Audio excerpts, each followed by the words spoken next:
Hello, in Malta we're working through various types of stock which is for sale in Malta. We have one of these in England as well, a French one in England, which is for collection from England, but this one is for collection from Malta.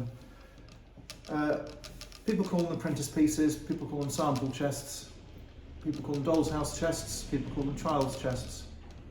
What is this chest? I'll try and explain. Before I do that, I want to just talk about these dressing table drawers, which I've alluded to on another video.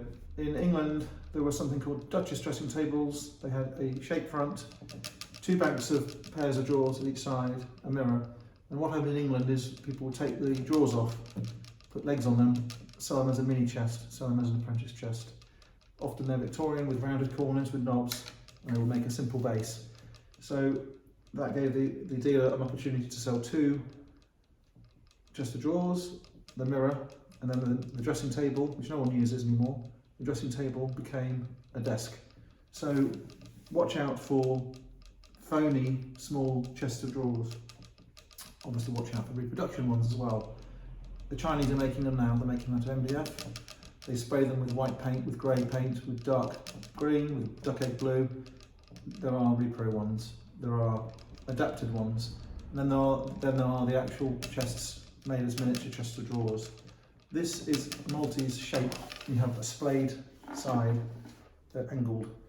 You will find angled furniture all over the place. I'm thinking of Dutch furniture. Obviously Maltese furniture has the same splayed side. So that is a Maltese thing.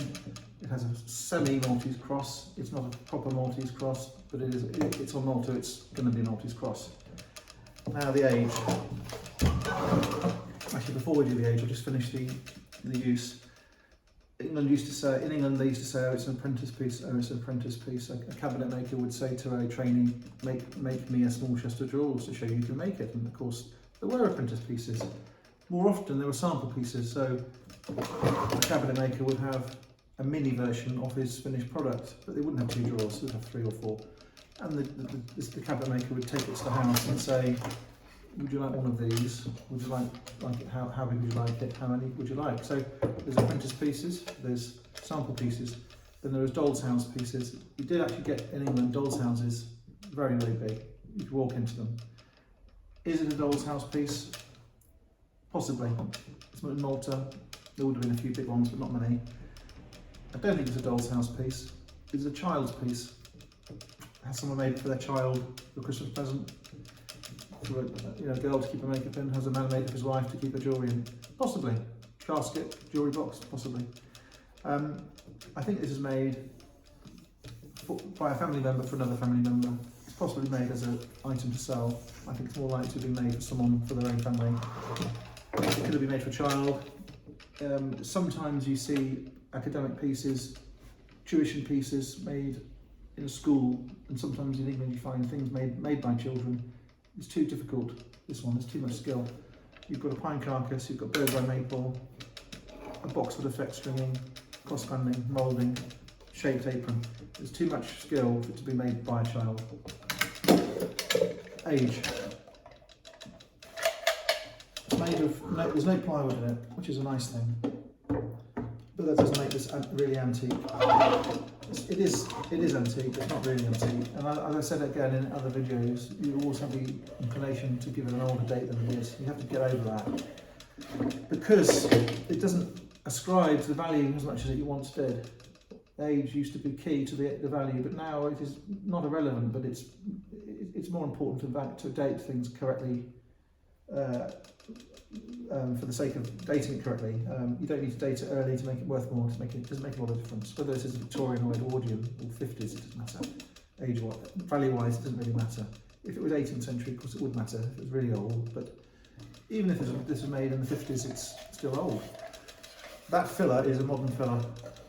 It's like a Ronseal synthetic filler. This is not an old gesso-based plaster filler. That brings the date forwards. Knobs. I've done a video about knobs, believe it or not. I've done a video about knobs on my channel.